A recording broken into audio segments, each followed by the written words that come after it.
Alright guys, a quick one. Here, I'll detail how to turn off live listening on iPhone.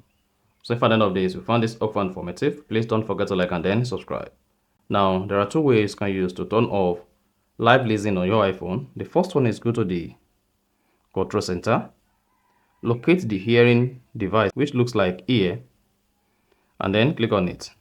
If you have live listening enabled here, now go ahead and turn it off by clicking on it.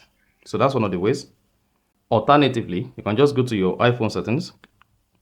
On the settings, scroll down, locate and click on accessibility.